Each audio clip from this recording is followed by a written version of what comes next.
place and summon the children. But it wouldn't be someone like her, who loved the children.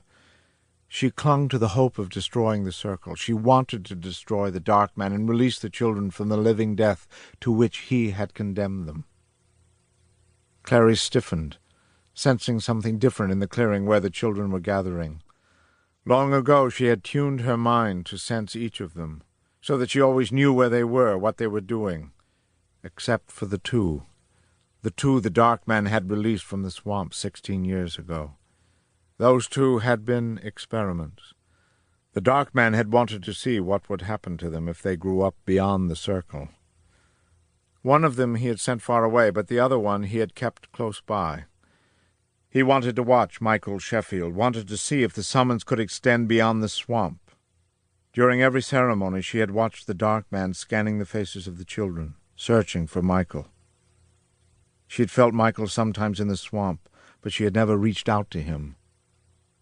But now the girl had come back. Today the two of them had met, and tonight together they had heard the summons clearly and responded. Now they stood in the clearing, waiting with the others. There were 25 children, ranging in age from 4 to nearly 20. They wore tattered clothes, and there was the sameness to their faces.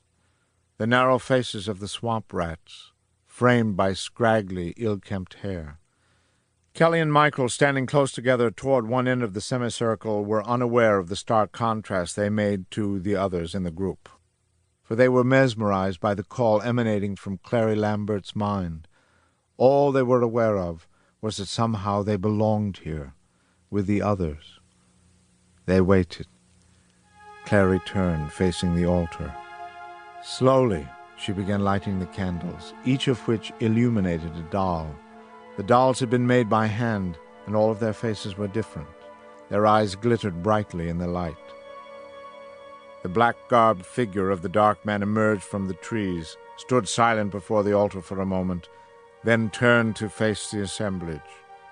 In the glimmering light of the fire, the dark man's eyes glowed brightly from the 2 holes in his veil.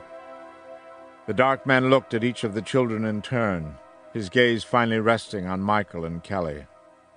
When at last he spoke, his voice carried throughout the clearing. "My children, return." Striding away from the altar, he crossed the clearing and a moment later stood in front of Michael and Kelly. Neither of them moved, neither of them shrank away. Rather, they stood still, each steadily regarding the veiled face. He held out his arms to them. "Come. I have missed you." He directed them to lie on the ground before the altar. He approached Michael first. From the folds of his robe he took a large syringe. As Michael unbuttoned his shirt and laid his chest bare, the dark man gazed down at the tiny, almost invisible scar that had been on Michael's chest since the night he was born. He smiled with satisfaction, then shifted his attention to Michael's glazed eyes.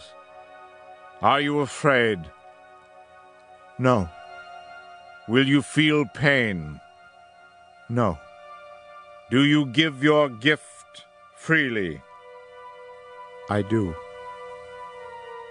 Slowly the dark man lowered the needle, sinking it deep into Michael's chest. He paused, then slowly drew the plunger upward. When he was finished, he moved to Kelly, unbuttoned her shirt, laid her chest bare, and repeated the ritual. At last he stood before the altar and held the needles high. "Youth, youth, freely given. Rise, rise and join your brothers and sisters." Kelly and Michael rose up from the ground, buttoning their clothes, and returned to the semicircle. Jonas Cox stood next to Loretta Jagger, his arm draped around her shoulders as she cradled a baby against her breast. He heard the dark man speak his name. With Loretta at his side, he moved toward the altar where the dark man waited. Jonas Cox took the baby from Loretta Jagger and placed it into the dark man's waiting arms. The dark man turned to face the altar, holding the baby high. "Jonas Cox and Loretta Jagger offer this child. Do you accept him?" The voices of the children spoke as one. "We do." The dark man placed the baby on the altar and proceeded with the ritual. The child uttered a scream as the point of the needle